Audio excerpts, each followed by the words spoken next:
Welcome Strategy Battle Gamers to another GBHL YouTube channel video. You're here with your channel host GBHL James, and this is going to be my version of this week's Speak, Friend and Question. So I've got to hold my hands up. It's completely my fault this week that Jamie and I haven't got together. Been a very busy boy, and you might be excited to hear, or you probably don't care, but I've just done a second screen test for this kind of online fitness channel video thing, which is top secret, and I got called back for my second screen test on Thursday, which meant I couldn't meet Jamie like I normally would do to get Speak, Friend and Question done. And now I've just had some really good news, and that is that they have decided that they want me. So very exciting stuff, so I'm really looking forward to that. So big apologies for us not getting together. I know that Jamie put out a Speak, Friend and Question, I think, that has just gone up tonight, so thank you Jamie for doing that, and I was quite keen to get one done as well. Now you can see I've got my paint station around me. I hope you guys got your paint stations around you. I've got tons and tons to get ready for Sterling. I have had no hobby time, hence no hobby vlog for the last few weeks. So what I'm going to be doing here is attempting to make a start on my 800 point Isengard force, which I haven't even started yet. So I might be borrowing quite a lot of Jay Finnegan's stuff, which he's very kindly offered to lend me for that tournament. So I will be doing that while I'm doing this week's Speak, Friend and Question. So I hope you guys don't mind if I'm slightly distracted whilst doing that. But it's always good to not miss Speak, Friend and Question. It's my favourite, one of my favourite shows, because it's a good opportunity to hear what you guys are thinking out there in the community. So I've got news first here. First of all, we've got first of all we've got Mason O'Neill. He's put, hey, also December releases, will you guys be getting any new Hobbit models, or will you just stick to the Lord of the Rings models? I have no idea. I mean, when Desolation of Smaug came out, I was very excited for some of the new models, and I was quite keen that I would get lots of them. But I'm now in the feeling, sort of with the hobby, that I've got a lot of the stuff that I actually want, and of course new stuff's always going to come along, but I'm in quite a content place at the moment. So I'm not sure if I'll be sort of rushing out to get stuff. I'm sure there'll be stuff that I will want. It just depends. So for example, I know that it's rumoured that a lot of the sort of troops are going to be in these fine cast clamp packs, which I'm a little bit less keen on, of course, because it is a bit more expensive, and that's not me discouraging anybody else from getting out there. Of course, if you want to get those and support your hobby. I just think I've got so many things that I still need to paint that are downstairs, that, you know, with the wedding coming up as well next year, I think I'll be holding back. Although I am quite interested to see the Dwarven Cavalry, of course, being a cavalry boy. I'm quite looking forward to seeing sort of what the profiles of something like that would be. I'm also really looking forward to Smaug. I can't imagine not wanting to get Smaug. There was also a really cool Bard pose, which maybe we'll get this time round, that I'm quite excited about, because I wasn't a huge fan of the last Bard pose, but who knows. I think we'll probably get quite a lot of stuff for the channel, because of course we like to do the unboxings, and then we'll go from there and see if we end up raffling any of that off for the channel or for prizes at the next Stockport events. So thanks very much for your question, Mason. Next up we've got Tom Turtle. He's put, I apologise for my absence in the loop of late, but it's my GCSE year and I have a lot on my plate at the moment. Yes, make sure that you concentrate on that, Mr. Turtle. It's very important. But since there is a lot of talk about Vikings on the channel, I thought I'd mention that my surname, Turtle, is of Nordic origin. Apparently it derives from Thor, Thortle, Turtle. The link may seem quite tenuous, but it is true, or at least somewhere on the sliding scale of truth. But the sliding scale of truth, you know, how big a sliding scale are we talking about? But anyway, on to this week's question. There are rules in battle companies regarding larger battles involving more than one company fighting alongside each other. would you consider these for Series 2? Especially since there'll be 4 companies then. Yeah, why not?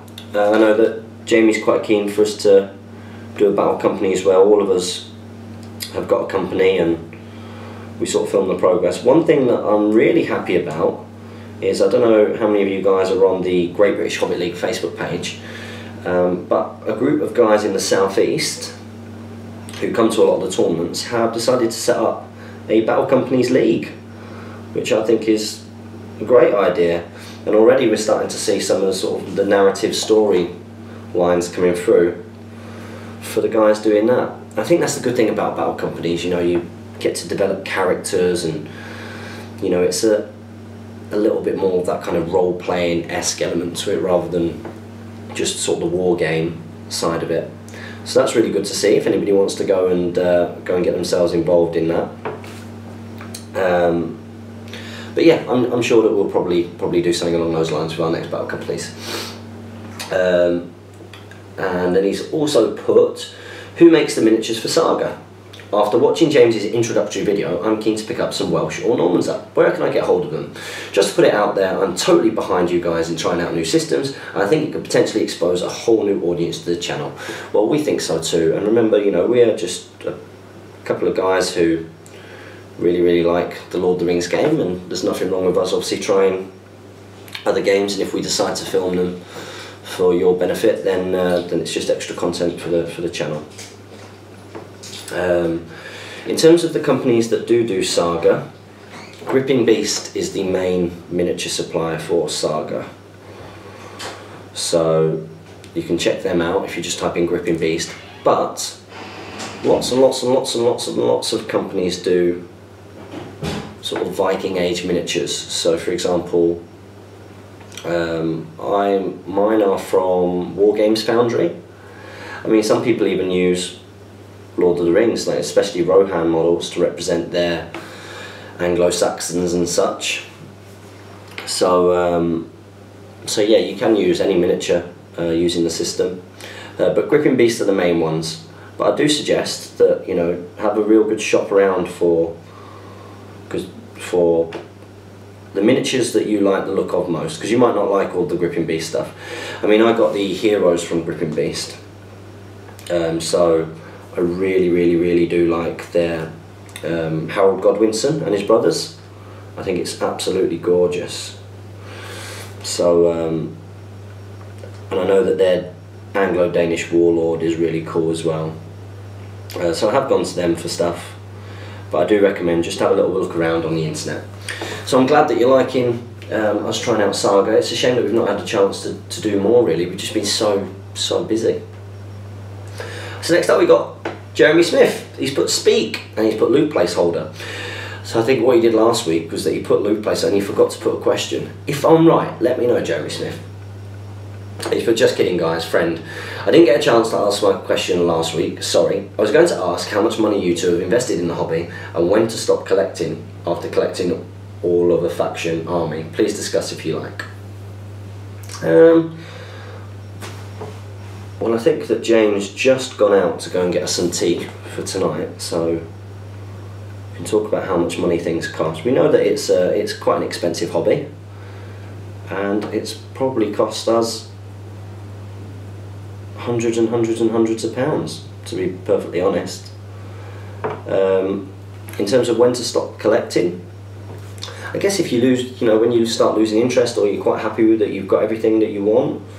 So, you know, that's kind of how I'm feeling at the moment. I'm pretty happy with a lot of the stuff that I've got, and I'm not really feeling sort of too motivated to get any more. If anything, I'm feeling more motivated to maybe get rid of some of the stuff that I've got. So in terms of when to stop collecting, it's entirely subjective. You know, I think every single person's going to be different. I personally haven't got a clue when I'll be ready to stop. He put, and question, what I really want to know about is prepping for my first tournament. I'm planning on attending Adepticon in Chicago in March 2015. Oh, good stuff. And entering March to Mount Doom Madness. It is a 750 point match with a 20 model limit. I really want to be competitive. Do you think an evil or good force lends itself to this goal better?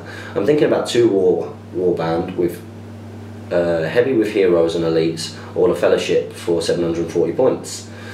Besides getting everything painted and touched up, any practice games, any advice? So 750 point match and you've got a 20 model limit. Well, I think if you're going to go good, then, you know, maybe you could go all hero. It's 20 model limits if you want to be competitive.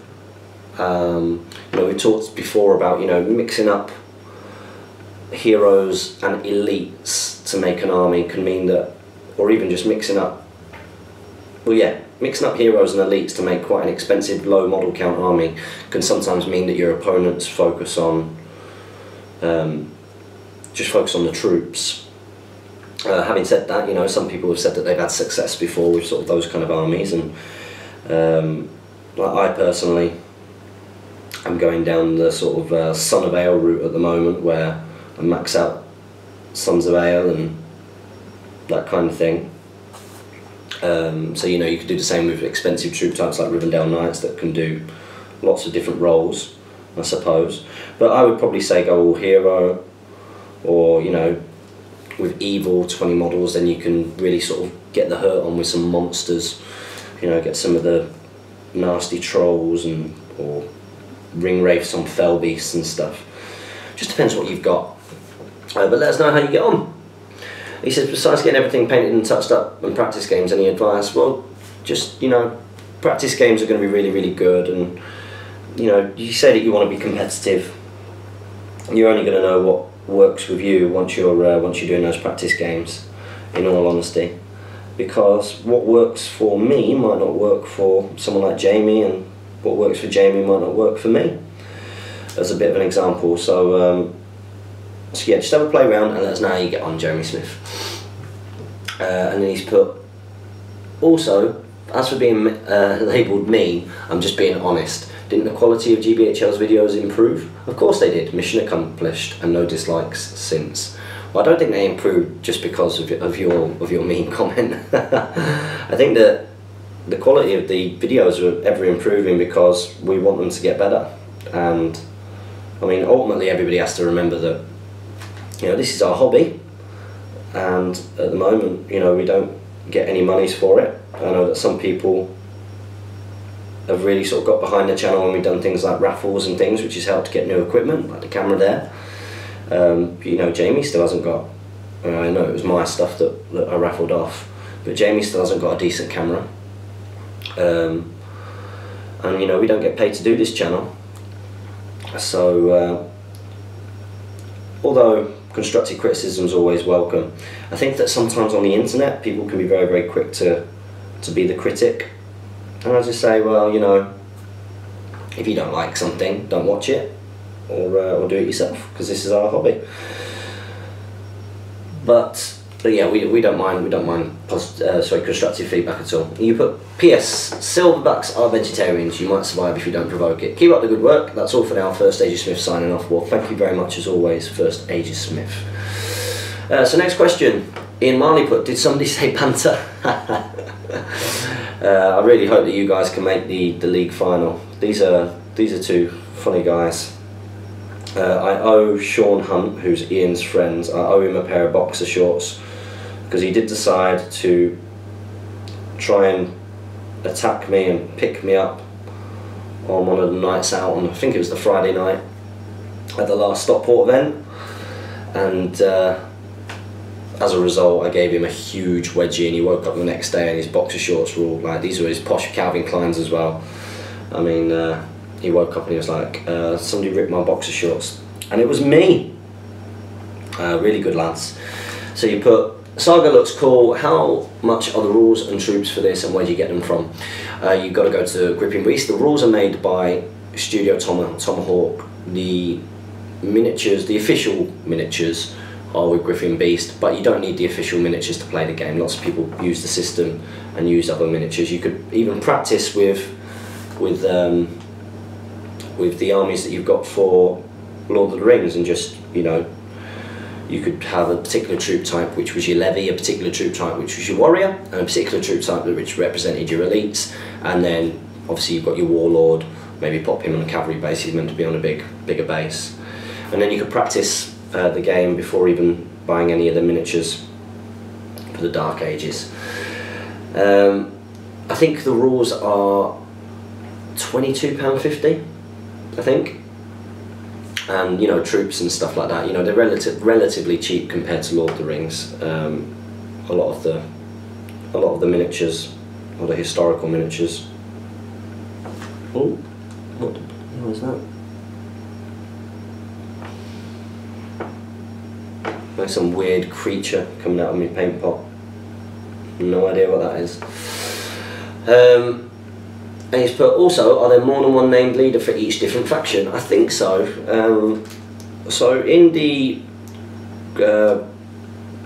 Studio Tomahawk Saga rules, the main rules pack, and I know that there are expansions which give you other factions, but there are 4 factions which are covered in the first rules, the main rules. So 4 factions are the Vikings, the Anglo-Danes, the Normans and the Welsh, I believe. And I think each of them in that have got 2 named heroes. So if I remember rightly, for example, the Vikings have Ragnar Lothbrok and Harold Hardrada in that book, but there are expansions, there might be more. The Anglo-Danes have Harold Godwinson and King Knut.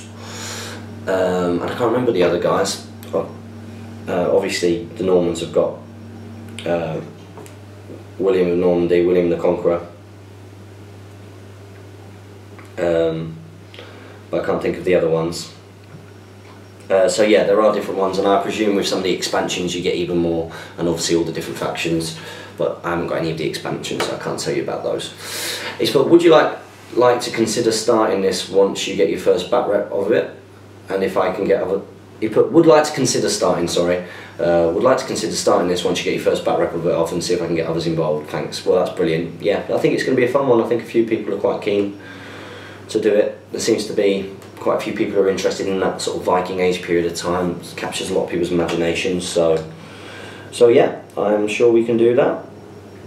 Oh, I'm having a nightmare. I'm having to paint black over my Isengard, because the paint, the spray primer has flaked off, and it's one of the things which has had me demotivated for painting these. And there's a part of me that's like, do you know what, I can't even be bothered, because I'm just having to re-prime them all, and of course as you're re-priming them, paint's coming off and stuff, so very depressing. Anyway, thanks very much for your question, Ian.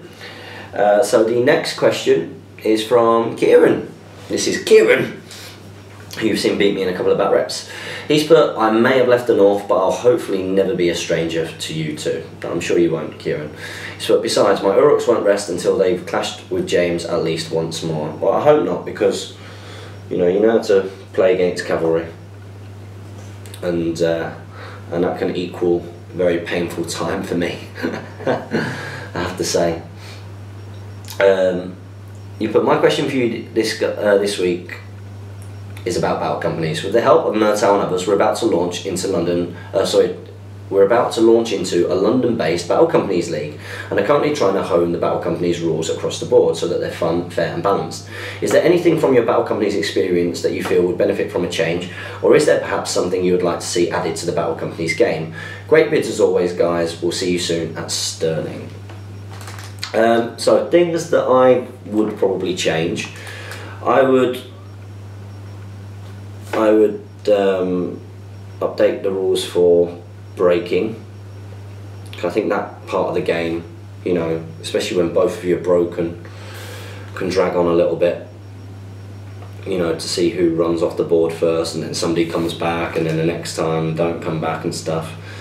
I think if you run away, you run away, and I think there should be more penalties for things like that. So if you run away, you know, I think upgrades and penalties which correlate with the performances. So, you know, if you if you do run away, then you're -1 courage or something, or you know, things along those lines. You know, for killing enemies, then you might sort of yeah, when you kill stuff, that's when you might sort of get things like might points or strength or attacks, etc. I mean, basically different categories of upgrades, I think, not just based on the dice roll, but based on the things that you actually do in the game. I think would be quite cool. I think updating it so there are sort of some more options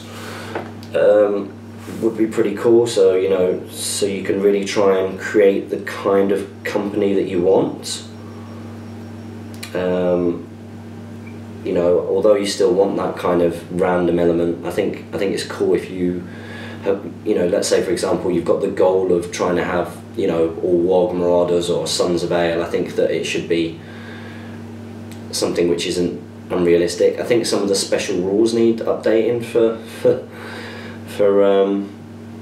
that you can get as a hero. And yeah, I just think a little bit sort of more movement of what you can become would be really good. Those are probably the things I would change, plus the breaking, make that a bit more as per normal. You put great vid as always, guys. We'll see you soon at Stirling. Yep, Kieran's one of our travel buddies, so I'll look forward to seeing you at the end of this week. Okay, next up we've got a real life Hobbit. He's put, hey guys, as you know from my last question, I'm back into the hobby as a result of your channel. That's fantastic news. He's put, so thanks. My question this week is, what would you suggest as a good starting force? I like the look of Escape from Goblin Town set. What do you think? Certainly, if you are looking to have the goblins as a good starting force, and of course you want all of the rules and everything that you need to play the game, then Escape from Goblin Town is a really good start set, and you'll be able to sell off some of the Thorin's Company. If you want a Thorin's Company army, then it's also a good one to get. Even if you're looking to have a army of Thror army, you know, with Thorin and Dwalin and Balin sort of leading Warriors of Erebor, then it's a good way to get some of those heroes for reasonably cheap. And you can always sell off the other elements of Escape from Goblin Town easy enough, from my experience. But it's completely up to you. What I would suggest is that you have a real good look through all of the different armies, and when you've had a good look through, you pick the one that you like the look of the most and you like the theme of the most, and then the best place to start is get yourself a box of basic warriors and a couple of heroes, or a couple of boxes of basic warriors and a couple of heroes, and kind of build from there. So maybe start with 2 warbands or something. And I mean, one of the most important things to get once you've chosen an army is the source books. They're incredibly important. Now, you won't necessarily need them if you decided to go Goblin Town or something. You can just get the big main rule book, which has got the profiles in them and stuff. But if you go for one of the older sort of Lord of the Rings armies, then yeah, you want the source book. Or even if you went for some of the stuff from Desolation of Smaug, then you'll need one of the source books. So source books are really, really important. So I hope that's a good bit of advice for you, real life Hobbit. Next up we've got Barry O'Neill. He's put, hey guys, great vid as usual. I'm a little unhappy with ye at the moment. I've just completed my Lord of the Rings collection, and just with the Hobbit models, and with just the Hobbit models to finally see me stop spending all my money, and you go and introduce Saga. Looks really good, but kind of hoping it plays terribly so it won't hook me in. I'm not sure if you can answer this or not, but looking at the armies I was taking shockingly enough, by the Irish. So he's looking to get the Irish for Saga. However, their battle boards are in the expansion, which is out of stock. Do you know if these expansions are likely to be printed, or are they out of production? Cheers guys, and if Jamie has to read this out, sorry it's so long. Well, I'm not with Jamie, he's done his own speak friend in question. I don't think that they're out of production, they're probably just out of stock. It's, you know, it doesn't look to me like a kind of game that they're going to sort of end anytime soon. It's just a rule system, so yeah, just keep an eye out for it. Maybe send Gripping Beast an email and have a little look. But yeah, good that so many of you want to try other war games. You know, it's we're obviously all big Lord of the Rings fans, but it's always good to try other stuff as well, isn't it? And I'm a huge fan of history, and particularly that kind of period of time, the Dark Ages, the Viking Age. So so yeah, I'm hoping the game plays out quite well. And it's also the fact it's not many miniatures, and a lot of the miniatures which are produced for the game are really cool. So that's quite appealing, the fact that you don't need many minis. It doesn't seem like it's overly complicated at all. It seems a very simple system. It also seems like a system which means that army building can't be exploited by beardy gamers. And I think I remember reading in the back of the rules book that that was one of the sort of motivations behind the team who made it, was that they wanted the army building side of it to be really straightforward and simple. You know, so you wouldn't just end up in situations where you had beardy gamers having broken armies because they'd worked out how to break the game. And it certainly seems like that. You know, it's not about that in the game. You know, it does seem to come about the your tactics, which is obviously really cool. So yeah, I'm glad you're looking to get into that, Barry, and I look forward to seeing you in December for the league final. Next up we got Hal Torian. He's put, hey guys, I'm really excited for this Saga coverage. Lots of you really excited for it. That's really good to see. He's put, are Tom and Damien going to get on board with Saga 2? Absolutely no idea. I know that they're quite interested in doing Dead Man's Hand, which is a cowboy skirmish game, I think. So you might see them doing that on the channel. And I know that Damien used to play Warhammers, so you might see them doing some of that. I know that they've also said that they're quite interested in maybe doing a War of the Ring bat rep, so you might see that. So keep an eye out, there's lots of things coming up on the channel.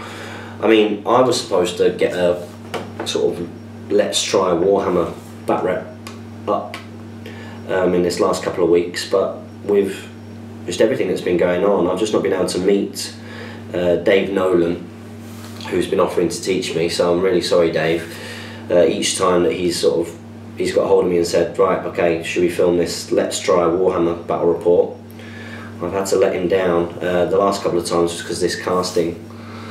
So so yeah, sorry about that, Dave. Whether those guys will get into Saga or not, I've got absolutely no idea. Absolutely no idea if that kind of interests them or not. Because that's the key thing, isn't it? It's about what you like, what period of times you like. But also, have either of you checked out the fan-made Saga battle boards for Lord of the Rings forces? No, I haven't actually. That sounds really cool. But it might be fun to do a little crossover back rep at some point using the Saga rules for your Lord of the Rings armies. I can't believe this series is almost a year old. Yeah, I can't believe Speak Friend and Questions nearly a year old. It's crazy, isn't it? Absolutely crazy. I put up, I mean, I did the first 2 Speak Friend and Questions because Jamie was away, and then and the first one that me and Jamie did, I think, went out on the 12th of December. So we're getting close. We're certainly getting close to that point. It's just really sad when we can't get together to do it, really, because of course, you know, it's not our job, so we just got to do it as and when we can. Yeah, in terms of trying out with Lord of the I have been tempted to try the system just using Lord of the Rings miniatures, because we've got enough Lord of the Rings minis to sort of try the game. You know, where we could play the system and at least learn how to play the system. But at the same time, I mean, after Sterling, after hopefully getting this stuff painted up, I mean, I want my Rohan army looking beautiful. I want all those Sons of Ale looking great. I want to repaint a bunch of stuff, a load of cloaks and everything, repaint some of my heroes. But after that, you know, I've not got things that I really want to paint, or at the moment anyway. I'm a bit demotivated from it, to be honest. So I am looking forward to just painting up those Saga minis, the Dark Age minis, and especially Harold Godwinson. I mean, this is a stunning miniature. I'm looking forward to painting those up because, you know, you don't need a ton of models for the game, and it's something different to break it all up.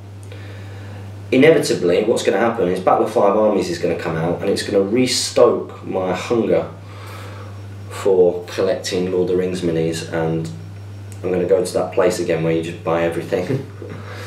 Although I do want to try and avoid that a bit.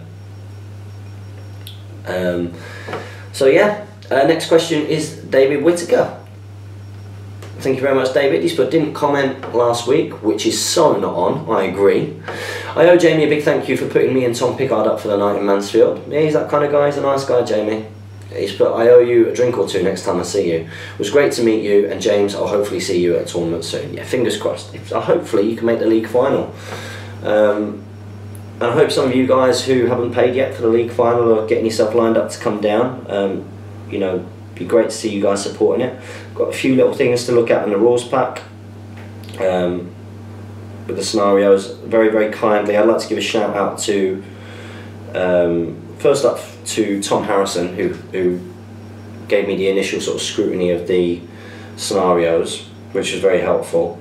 But then I've also had some very helpful messages from, I think Owen's sent a few good queries, which has helped me sort of answer some questions about the scenarios for the league final. So the league final, it's all custom scenarios, which is really sort of different and cool, I hope. There's a couple of them, well, there's one in particular, I think the Mirrors one is going to be the most difficult to sort of nail down, because it brings in a new mechanic into the game, which is quite difficult. I'd also like to thank Ed Ball, who I knew that if anybody was going to find holes in any of them, it's going to be Ed. And if you can make the scenarios Ed proof, then they're going to be most people proof, or idiot proof as it were. And very kindly he's given me a massive breakdown of them. You know, some of the things just require me to answer for him, just so it's clear for everybody, and some things have sort of made me think, well, maybe that needs changing. So yeah, big thank you to that man for doing that for me. Thank you very much, Ed. He's a good guy, he's a nice guy. So yeah, hopefully I'll see you then. If not, maybe next year. I'm not sure how many tournaments I'm going to attend next year. I mean, I thought that I would sort of have I gave myself a self-imposed limit of 4. But with the wedding and everything, you know, it might be a case that I don't actually attend any tournaments next year, which would be a big shame. But that's just life, isn't it? You know, I've been a big supporter of the Great British Hobbit League all this year, as you all know, and I made some great friends through doing it, and it's been a pleasure sort of being involved in the channel and everything, and hopefully that having a real positive effect on the community. But you know, it is difficult. It's difficult to get to them all. You know, we're not getting paid to do it, so it's hard, very hard. So I don't know how many I'll make next year. So on to questions. There's always loads of comments about certain models being better with axes, but my question is, how viable are they sans axe? But my question is, how viable are they sans axe? You put sans axe? I don't get that. Do you mean swords and axes? But I'm thinking Reavers, Woses, etc. Would Reavers still be a good option if you gave them swords? Yeah, of course they would. Yeah, they're really good. The thing, okay, so Reavers are really good because you've got a very cheap model, which is, you know, fight 5, 2 attacks, which is fight 5, 2 attacks is brutal. So that on its own is fine. And if they had swords, well, from a special striking point of view, then you're not really going to be fainting unless, of course, you've got other models in the combat, because you don't want to lose the fact that you've got the advantage of higher fight.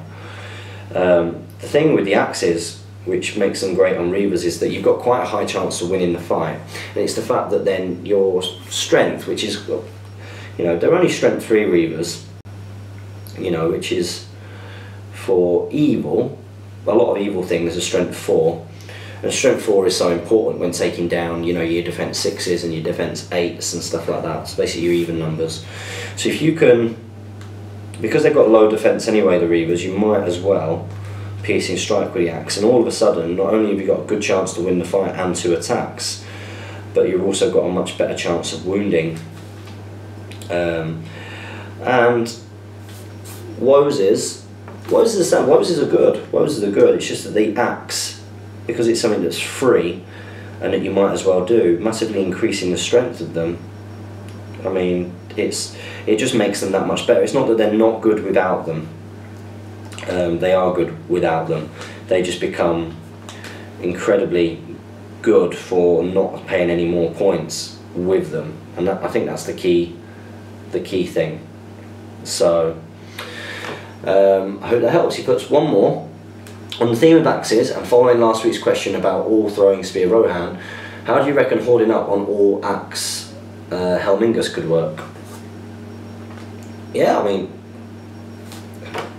it depends on the player. It's the great thing about this game is that it's not just about the list building. I mean, you know, a list can get you so far, but it's the player who's using the list. So, you know, there might be some people who do well with that and some people who don't. I think that the upgrade to Helmingus isn't necessary, but I guess it does mean that, I mean, the key thing, it means that you're never going to be any less than sort of strength 5, which is going to be pretty good for the Rohan warrior,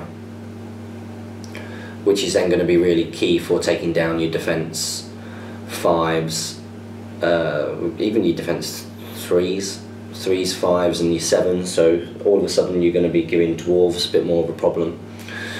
But you know, Helmingus, all of a sudden, if you put the Helmingus upgrade, you're paying an extra point for them, you can't get as many of them. It'd be interesting to see. I mean, I do think it could work, because you can really hoard up on them. You know, so let me know anybody who's out there who'll do that. So thank you very much for your question, David Whitaker.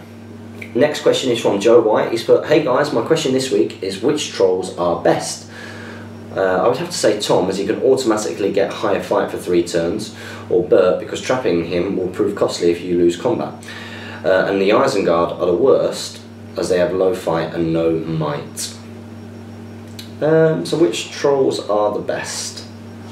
I have to say, I think that the new Hobbit trolls are really, the named Hobbit trolls are really, really good.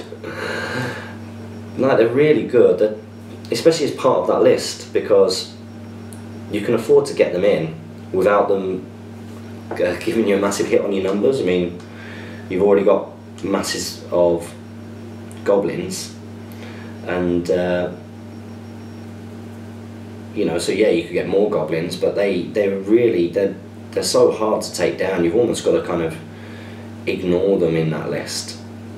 In terms of which one I think is the best troll, I don't know. I mean, yeah, I mean, the one that sneezes you think is the weak link because he's a lower fight value, etc. But the fact that he can sneeze on you and lower your fight value is an absolute pain. He's really tough to take down.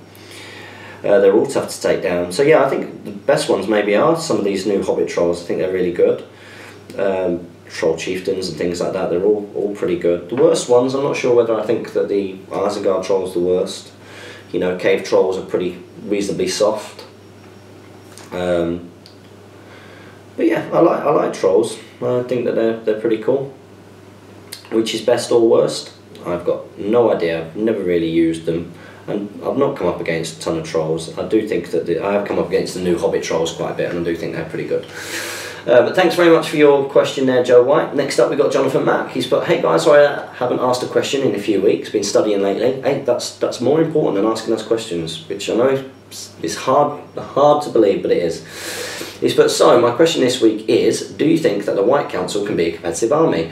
They seem to do very well until Blinding Light or Dismay is no longer in effect, and then they can drop very quickly. Congratulations on 2,000 subscribers, keep up the great content. Thank you very much, Jonathan Mack, for that congratulations.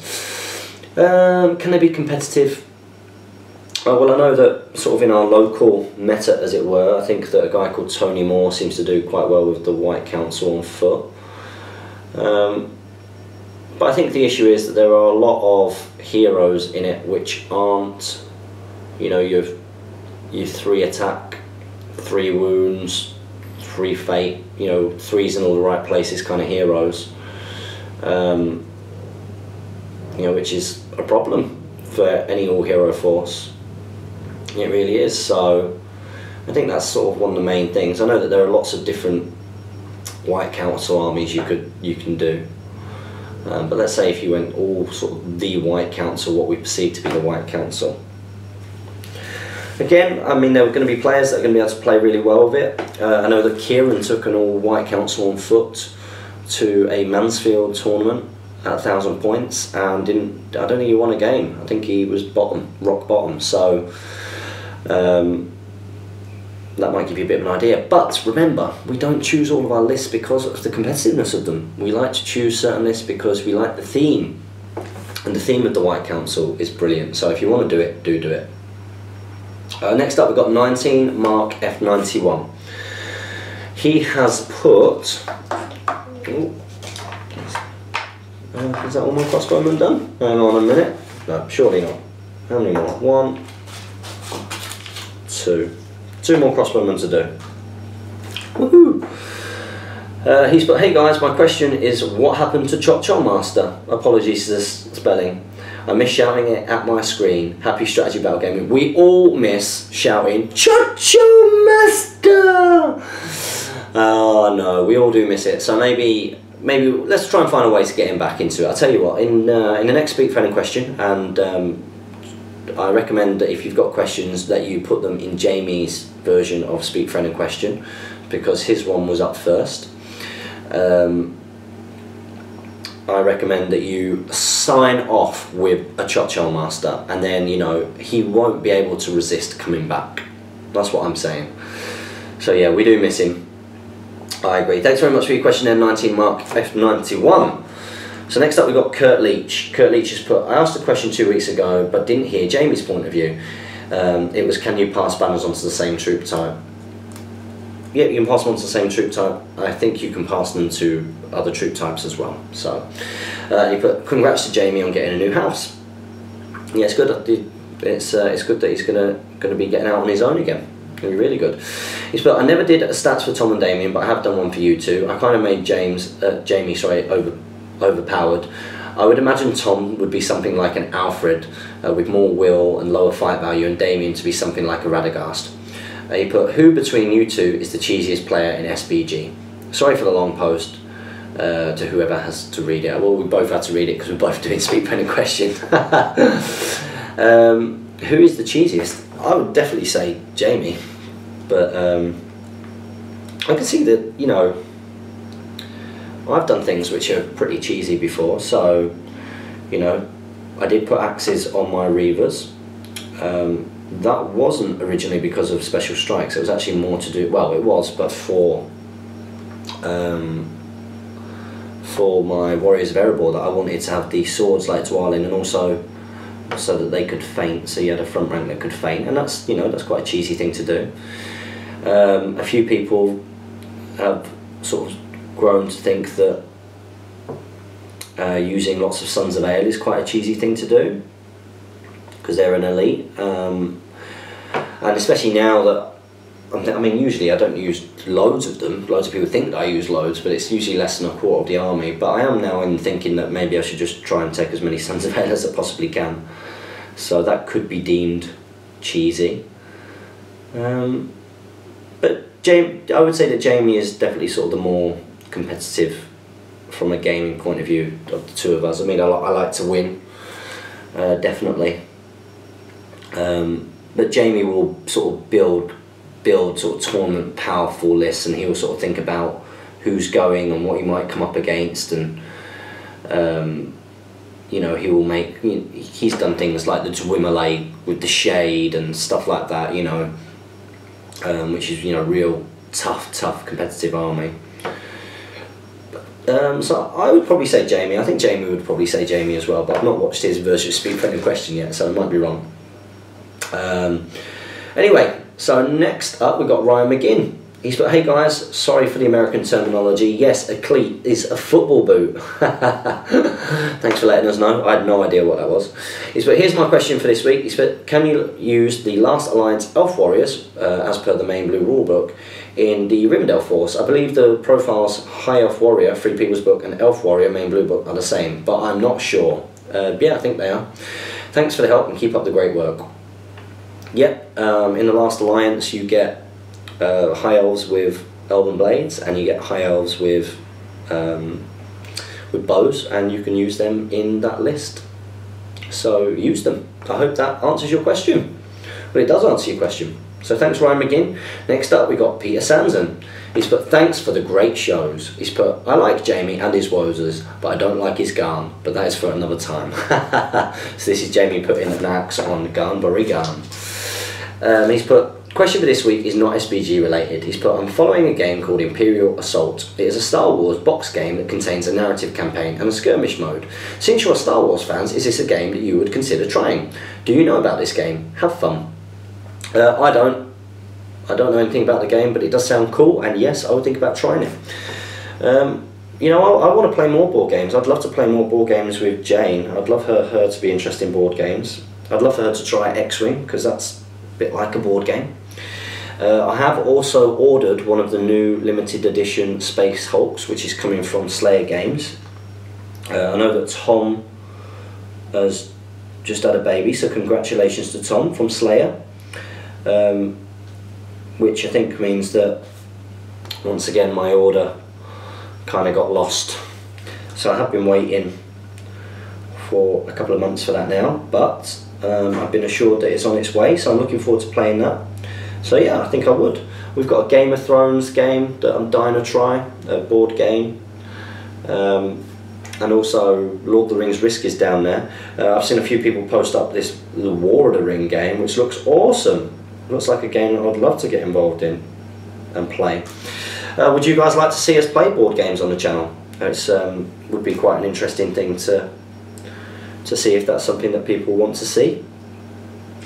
So yeah, don't know about that game, but I'll have a little look into it, and if it's something that we like, then we'll certainly try and show it in the future, because we are both Star Wars fans. So next up we've got Dave Egan. He's put, question for this week's, can Grimhammer's piercing strike without having to go two-handed? I believe that they have to go two-handed now. Originally, well, it's not that they couldn't before, but I think originally everybody kind of misread it. So everything is assumed to be having like just a hand weapon. But if you want to use, so let's say for example, a good example is the Axemen of Lossark. So apparently, you have to, if you want to piercing strike with an Axemen of Lossark, you have to go two-handed, because the axe is a two-handed axe. So I presume that that is exactly the same with the Grimhammers with bash and piercing strike. That they would have to do that. So yeah. As far as I'm aware, yes, you do have to go two-handed, but a lot of people have been playing that wrong for a very long time, so if someone would like to correct me, then feel free. I believe it was Larry Miller that uncovered that we were all doing it wrong, I believe. He's very astute, he's very good at picking up on things in the rules, etc., and coming up with things that nobody else would have thought about, so thank you, Larry, for showing us the error of our ways. He's put, cheers on giving me training tips, James. You can always give them to me at Sterling. Yeah, more than happy to. Going to be there at the end of the week, so you could always sit next to me when we go out for something to eat, and I can give you a few little tips. As I said before, the key thing is to just keep it different. Because you're getting ready for the military, you want to focus on your running. You want to focus on your you're moving around with weight on your back, so practice tabbing. Or if you're going for the Royal Marine, are you going for the Royal Marines? Is that what you said? That is called yomping in the Royal Marines anyway. And then yeah, a lot of your main bodyweight exercises like press ups and sit ups, you just want to practice those, and the key thing is always trying to do more than what you did the time before, and just consistency. Just keep doing it every day, every day, every day. You put, I'm flying out to Scotland early on Friday morning, so I'll be there. There'll be time then. Yeah, that'd be brilliant. See you then. Happy strategy about battle gaming. But by the way, on the which animal would you rather fight question, a detail I should have said is that the fight starts in their natural habitat, so you'd have to get out of the water first before you'd have a chance against the croc. The question should really be phrased as, which top predator would you rather be killed by? I'd rather be killed by a tiger because they kill you by snapping your spinal cord, crushing your windpipe and slicing open your jugular vein. It would be over quickly. Well, that's very grim. But thank you for that, Dave. But then again, doesn't a croc hold you underwater so that you drown? And I've heard that drowning is actually quite a euphoric way to die. I hear that you start going into a bit of a kind of dreamy kind of place. So, although I think obviously dying in any kind of traumatic way does not sound good to me, to be honest. Anyway, next up we've got Derp Life. He's put, hey there, simple question this week. Apologies if it's asked me before. I haven't been keeping up with the hobby for a while, but I'm getting back into it by doing a Mirkwood warband. That's brilliant. In fact, there's something that I want to paint. I want to paint my box of Mirkwood Rangers. I really want to paint them. There we go. And I want to finish off my Rivendell Knights. But I'm not motivated to finish them because I've got them up to a painting standard which is okay for the tabletop. Well, that's not good enough for me anymore. That is what my goal is next year, and if I do turn up to any tournaments next year, it's because I want to get some best painted nominations. So that's maybe where I'll be next year. Anyway, you put what models would you love to see printed? For me, it would be a Legolas with Orcrist, and hopefully soon the armoured Thranduil from The Hobbit. Cheers, guys. Oh, so like, what new profiles would I like to see? Well, yeah, there's a ton of stuff. I'm looking forward to seeing a Smaug profile and a Necromancer profile. You know, people have gone quiet about whether that's actually going to happen. But I would love to see a Necromancer profile. I think that would be really cool. Have I done all of my crossbowmen? Woohoo! I think I have. Okay, so next up, the Ferals. Anyway. Yeah. Maybe Smaug or Necromancer. I think that would be quite cool. Who else am I looking forward to? Yeah, it'd be interesting to see what they do with Dane. You know, whether it's just going to be an adaptation of, or completely different profile. Is it going to be more like Balin having a completely new profile, or would it be more like Thranduil where it stayed relatively the same? It shall be interesting to see. So next up we've got George Harold. He's put, do you think a Battle Company's tournament could work? Do you have any other ideas for more narrative, thematic approach for a tournament? Yeah, we do. We've got ideas for sort of campaign tournaments, Battle Companies tournaments. I've got a few ideas for something different, which I'm not going to tell anybody, not even Jamie, for a bit of an idea, based on what I liked and didn't like about Battle Companies. So keep an eye out for that when I get some time. I'm obviously focusing at the moment on trying to get ready for Stirling, and then after Stirling, trying to get everything ready for the big one, which is the league final, which I'm organising. So I think a Battle Companies tournament could work. You're talking about a lot of record keeping. It could be open to scrutiny. It could be open, sorry, not to scrutiny, open for people cheating, I suppose, you know, not putting in their records properly of what's progressed, etc. But I think people doing it not as a competitive tournament, I think it could be quite cool. So anyway, thanks George. Next up we've got Dom Hill. Hey, not heard from you for a long time, buddy. Hope you're okay. He's put, what up guys? Now you've seen the trailer, what do you think of the Battle of Five Armies trailer, and what do you think the impact of this film will be on the hobby in terms of new models, new players, painters, and people joining the community? I would like to see plastic elves in relatively undynamic poses, reminiscent of the Elven Warriors of the Last Alliance for ease of painting, and also so I can line them up looking all stoic. Plastic elk riding Thranduil would be great, and an armoured foot version in a less acrobatic pose than the previous ones would make my day. Hopefully the benefits of being a poor student include getting Christmas presents at 20 elves for days. Well, hopefully it will have a big positive impact on the hobby.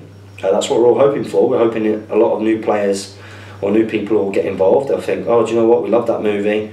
Oh look, there's a game that goes around it, I want to get involved in it. And hopefully that will encourage Games Workshop to support it. But you know, there is a lot of negativity about whether Games Workshop are going to do that or not. But yeah, here's hoping. Let's stay positive. There have been some rumours about what is and what isn't going to come out. You know, it looks like there's going to be quite a big elf release, first of all.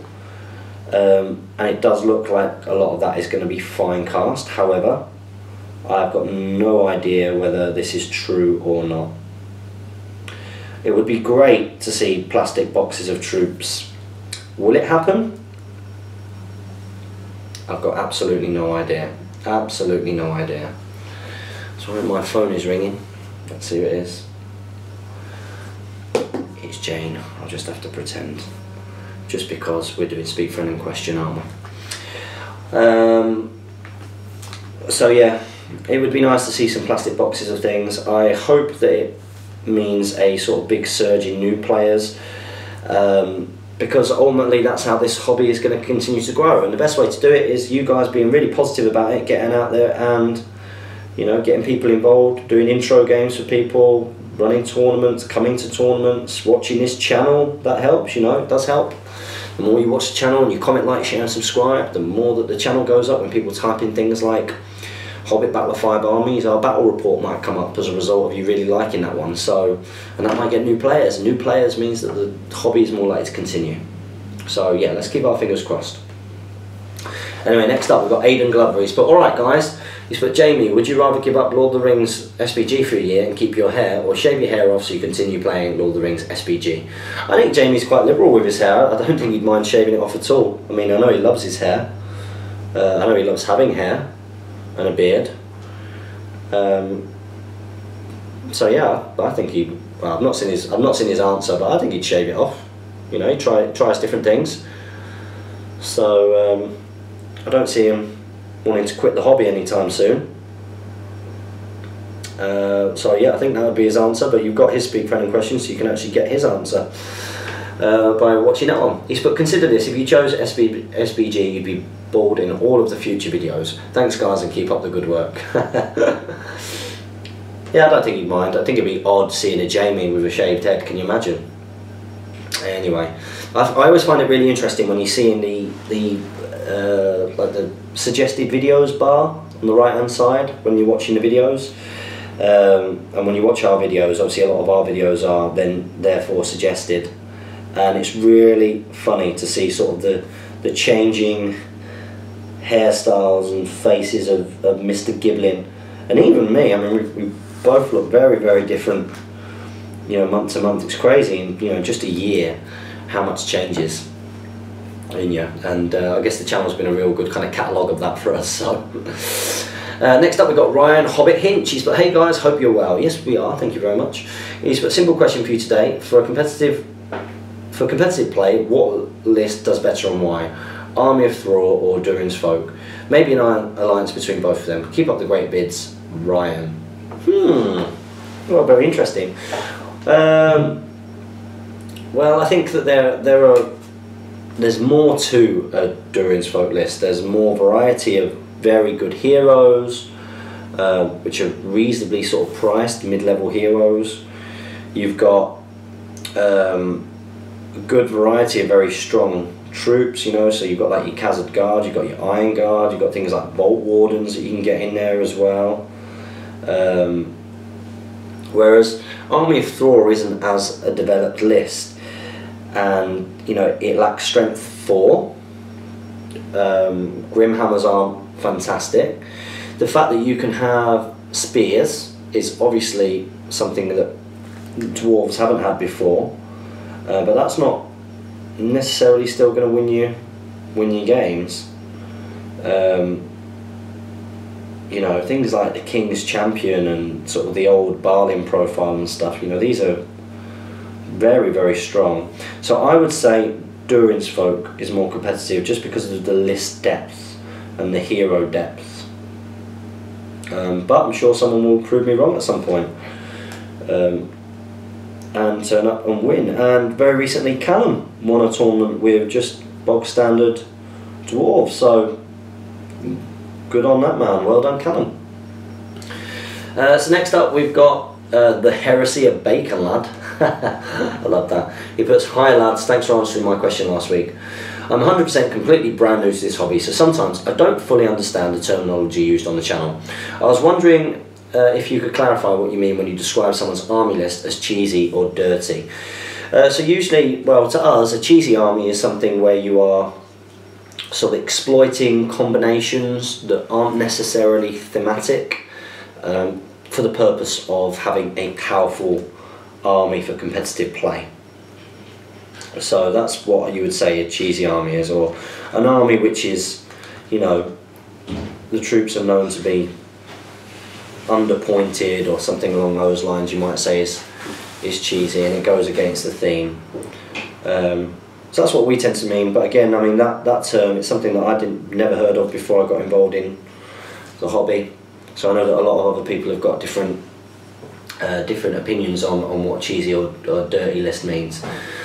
He's put, I was wondering, are spectators welcome to the league final? I'd love to pop over and offer my support and get a round or two in, maybe in exchange some coins for a GBHL t-shirt, if they're still available. Yeah, I think Jamie's still got some GBHL t-shirts, so definitely worth having a little bit of a look, and maybe ask him. I'm sure he's answered that in his Speak Friend in question. So yeah, of course you can turn up and spectate. I mean, I would say, why don't you get a ticket and play? You're more than welcome to. If you've not got an army or you're worried about not being able to play, don't worry. I mean, I'm sure that people could lend you a force. I could lend you a force to use if you wanted to. I'd be more than happy to do that if you look after my models. But yeah, of course you can come and watch. You don't have to pay to come and watch. That's not a problem at all. So yeah, but I would say, you know, if you're worried about not being able to know how to play, the community are really, really helpful, and I'm sure that people I mean, we've had people come in before who don't know how to play, so I wouldn't worry too much about that. Okay, next question, we got Zarfai Engel. He's put, another great video, thank you. Got to build some Royal Guards on foot and mounted while I watched it. My question this time is aimed at Jamie. Well, he's not here, he's in his version of the Q&A, so I'm sure he's asked that question. I've never played any of the Lord of the Rings or Hobbit computer games. Don't really get any time to play computer games, so but they do look like they're good fun. Next up, we've got Front Room Gamers. He's put, brilliant video as always, guys. I'm really looking forward to the 2015 league. Hopefully a few of us will be travelling to all the tournaments. We can with better travel arrangements this time. Have you guys got any advice for a wannabe contender? Just come and have fun. That's the biggest thing. I mean, if you're going there to win, then just lots of practice games. But ultimately, you know, the community, getting involved in the tournaments and the community, it's about having fun. You know, trying not to take it too seriously. Practice games and theorising lists and stuff, that always helps. And yeah, the more that you come to, the more you get to play against different people with different armies, different metas as it were. You learn so much through playing at tournaments and playing different armies and people. So the more that you will attend, the better that you will get, for sure. So I think I came last at my first one. I mean, I did miss half the games, but I came last at my first one. You know, and now I seem to do pretty well. So just persist and enjoy. You put, my main forces will probably be Isengard, 5 for 5 to Throne of Skulls ago, just saying, with no ferals or berserkers. That's good. And good all hero, who really aren't in form at the moment. Cheers, Matthew. Yeah, Isengard are a strong force. They're a strong force, you know, fight 4, lots of strength 4. It's good heroes, you've got Fury in there. So yeah, I would certainly recommend. I think you can do quite well with Isengard. You don't have to do sort of the feral way, you know, Isengard pike block can still be quite effective. And crossbows are obviously really good. So yeah, look forward to seeing you at some of the tournaments next year. Next up, we've got Larry Miller, and he's put, James, how confident are you feeling about playing evil for the first time in a tournament? Well, considering I've not painted any of it, not very confident at all, to be honest. Also, just wondering if you received somewhat wordy email I sent you about the league finale. No problem if you hadn't had a chance to reply yet, just wanted to make sure you got them through alright. I can't remember seeing that. Send it again, Larry, if you can. But yeah, in terms of playing evil, I mean, I won't have practiced with this army. I won't have any experience with using it at all. So it really is just, you know, just seeing what happens, really. I am a little bit worried, I have to say, but I am going there for fun, and because that's what it's all about. So we shall see. We shall see. It'd be nice to do well, because it's my last tournament that I'm playing in this year, and like I say, I'm probably not going to do any or many next year, if any, with the wedding and everything. So next up we've got Dr. Dan. He's put, hi guys, loving the channel, becoming an avid watcher. That's great news, that's really good to hear. He's put, Battle Companies was epic, current Urukai versus Dwarf campaign going well, inspired by you. So that's really good to hear. And yeah, if any of you guys are watching this and you've been inspired by any of our videos and you're currently doing a campaign, whether it's Battle Companies or otherwise, or you've got something going in your local games workshop, let us know, because we're always keen to hear these things. He's put, first question on Speak Friend. This is brilliant. Apologies if these have been covered in previous episodes, working backwards. There's no problem at all. He's put, firstly, throwing weapons. Say you have an Urukai warrior, has charged into combat with a warrior of Rohan. If a rider of Rohan then moves in to help, would the rider be able to use the throwing spear or not? I previously assumed not, as it was a good warrior in combat. Yeah, you can't, unfortunately. And that's why it's also important that if you're charging enemy models, that you try and charge with the ones that have got throwing spears first, because of course if you charge them with something that hasn't, then you're not going to be able to use the throwing spear when you charge with the stuff that has. So definitely worth thinking about.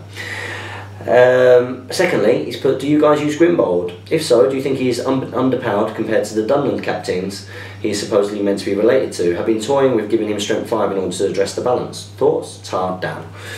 Well, if in friendly games you want to give him a different profile and give him more points and stuff like that, then more than welcome. I don't really use him, just because, as we say quite a lot, the go-to heroes for me, for Rohan, got to have Erkenbrand, then it's a version of Eomer, or even Eorl the Young, and then after that Eowyn. Grimbold used to be sort of your must-have for a mixed force because of giving good that strength 4, but now with axes you don't really need it, and he himself, I mean, he's basically a Rohan captain that you can't give stuff to, so he's only fight 4, which is a problem, with a two-handed weapon, and you've got to think, well, you know, are you really going to be using that? I do think he is a bit underpowered compared to your Dunland chieftains. Yeah, you're absolutely right. You'd expect him to have more based on sort of Games Workshop's, even Games Workshop's fluff for him. So yeah, I think if you made him strength 5 and burly, that would maybe make him worthwhile. So he was a little bit more like the Rohan's version of Threeden. That would be quite good. So yeah, thanks for your question, Dr. Dan. Hello, Jane. Hello. Hello. Next up we've got Scott Johnson. He's put, hello, you alright? You can walk through. Oh, you got new pillows. Amazing. We needed new pillows. We needed new pillows, didn't we? We needed new pillows. The memory foam pillow. Memory foam pillow. Oh, I think we should do an unboxing, Jane. It's an unbagging. An unbagging. An unbagging. I just thought I'd get a Speak Friendly question done, because I've not done any filming while I'm painting these black. And in the meantime, Jane's going to make my tea, aren't you, Jane? Brilliant. Okay, next up we've got Scott Johnson. He's put, hi guys, sorry I missed the deadline last week. Glad to hear Jamie is enjoying his newfound celebrity status. Yes, he is. My question is, if you could spend a day anywhere in Middle-earth, where would you choose? Keep up the good work. Cheers. Anywhere in Middle-earth, where would I choose? A day anywhere in Middle-earth? Well, I think, you know, Rivendell would be pretty cool. You know, with the elves, I would like to spend some time with the elves. Jane, if you could spend, would you go to Rivendell as well to see me and Jane? We could go on holiday to Rivendell together. I was thinking maybe the Shire. No, Rivendell. Because the Shire's nice. Rivendell. And they do good beer in the Shire, and they like singing and dancing. Rivendell, it's for cool people. There you go. From the main woman herself, Jane, Rivendell. Looks like we're going Rivendell. He's put, keep up the good work. Cheers. Thank you very much, Scott. So next question is, who else but Haldir? He's put, I haven't seen this video yet, but I figured I should ask a question while I still can. Are you guys planning a Battle of 5 Armies week like you did last year for Desolation of Smaug? Yeah, I hope so. If so, are there any hints, content spoilers we might get? No, we don't get told about miniatures before, you know, we hear about miniature releases at the same time as you guys. You know, we're not employed by Games Workshop or anything to do this channel. Although, you know, that would be great if they sent us some money, that would be really good. Or even sent us spoilers and things, because of course we could definitely tease it to the community. But also, what scenarios are you excited to see in the hopefully new sourcebook coming out?